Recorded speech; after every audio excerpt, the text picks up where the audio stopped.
SMD Law is the official law firm of the Spartan Nation. Check them out on the interwebs at smdalaw.com or at 866-529-3537. No matter where you are in the state of Michigan, Upper Peninsula, Lower Peninsula, it doesn't matter. They have an office near you. So whether you need to send a letter to an annoying neighbor, or you're a criminal and you need defense, maybe you just have problems with elder law, check them out, smdalaw.com today. The official law firm of the Spartan Nation. Call them first, then you act.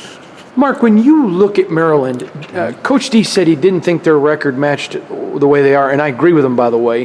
What do you see offensively besides 5 quarterbacks that gives you a thing they are better than their record? Well, I don't think there's any question they're better than their record. You know, this is a team that's flying underneath the radar a little bit. They got 2 really good running backs, an offensive line that's played together all year, moving people off the football.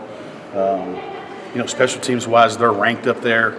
Obviously, I haven't seen their defense much, a little bit in their crossover games, but I know offensively they're flying way underneath the radar. You're at a level now, as you know, there are no moral victories at a Michigan State. But this has been a hell of a year.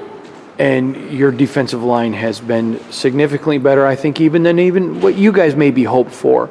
I'm just curious, in the wake of a loss like that, are you still able to appreciate how far this team's come, or is that at the end of the year? Well, that'll be at the end of the year. You know, we've got a great group of kids that's worked extremely hard, and we're all extremely proud of them. And we'll look at that when the year's over. Right now, we're focused solely on Maryland and stopping that running game.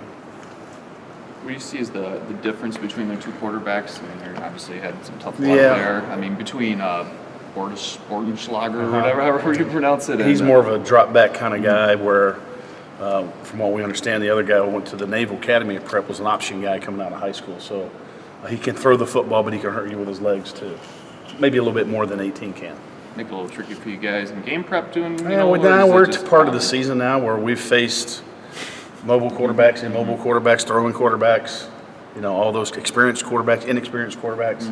So, I think we're equipped to handle whoever comes out Saturday. Coach D said a couple times this year, this team hasn't played their best game yet. There's been times the defense has been dominant, the offense wasn't. Reverse, special teams. Do you kind of get that itch coming down? Hey, if you're going to have to wait to have your best game, better to have it at the end than at the first game. Yeah, no doubt. I agree with Coach. We haven't had our best game yet. I mean, we have not put all 3 phases together yet. And it'll be exciting when that happens. Some good things will happen when that does come to fruition. Some good things are going to happen for us, I think. Looking at that game footage against Ohio State, I don't think the defense registered a sack, but kind of going forward with that, what do you tell the team going forward against Maryland? How do you kind of get them to ignite that, drive? Well, unfortunately, we didn't play very well, and Ohio State had a little bit to do with that. They didn't let us play well, and that's what's fueling the fire right now a little bit at practice. And we're looking forward to the next week. I mean, it gives you a little bit of fuel going into this next game. A couple of the players told me they think you're different with the defensive line than the linebacker. That's not a negative, just you seem even more spirited, more up. Is it just maybe a change is good for everyone, or do you not see it? No, I mean, really, I don't. I would say that when you're coaching the linebackers, you're kind of coaching the quarterbacks a little bit. I mean, you're coaching the quarterbacks of your defense or offense or whatever.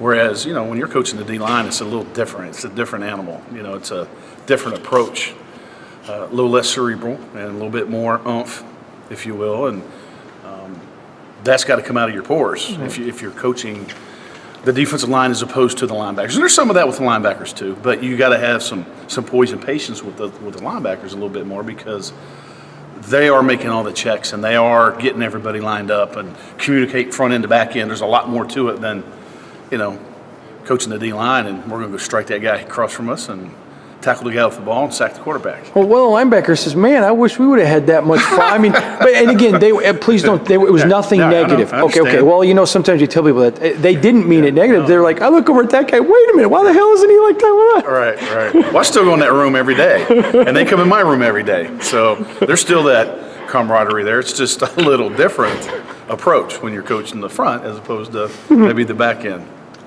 With a week between games, what do you kind of do to keep that fire going, that anger about a loss, or do you really not have to? Does it? I think it's self-inherited. The kids are working extremely hard. Had a really good day of practice yesterday, and we'll see what happens today, and see what happens come Saturday. But if you got any kind of grit to you, any kind of metal to you, you're going to want to bounce back in a big way and perform like you know how you can perform. Would you say your group has been a little more ornery than usual this week, maybe because of Well, that? I just think that it's human nature. If you're competitive, that you're obviously we didn't play well. We didn't play our best football, and I think that these kids are made of the right stuff. That they're going to try to come out and do what they know they can do. Jacob got hurt last week. Is he? He did. He got dinged up a little bit. We'll see. As far as this week? goes. Yeah. What does senior day mean to you as a coach for your? It's hard. coaching It's always hard on me. I mean, personally, it's hard to see kids, and I'm sure for Harlan and Mike and Ron, it's even harder because they've been with these guys 4 or 5 years. I've been with them 3 now, and it's rough. It's hard. You spend a lot of time together, and to watch the maturation process of young men is pretty special. And then you see their parents. That makes it, especially if you're a parent, it makes it all the more a little bit emotional. Is this the worst day of being a college coach, senior day? Pat Narduzzi once said he loved everything about his job at senior day. He said it sucks. Yeah. Do you feel that way? I had a little bit because the end's coming close. And I was messing with Shane Jones yesterday a little bit, and I was like, we got bowl practice. I'm not going to mess with you too much yet because we still got a little bit of time left together. You've coached so many guys. What kind of steps do you take to maintain those relationships and keep guys involved in the program? Well, I mean, I think Coach D'Antonio does a fantastic job, the best I've been around with the guys I've worked with, and I try to do that as a head coach myself. The greatest pleasure you get is getting a letter back from a former player, and Coach D gets them once a week. When the kids come back, you're doing something right when you've been here as long as Coach D has, and I see that. I see it every week. It's pretty special. Anything else, Coach? Nope. Thanks, Mark. Okay, guys.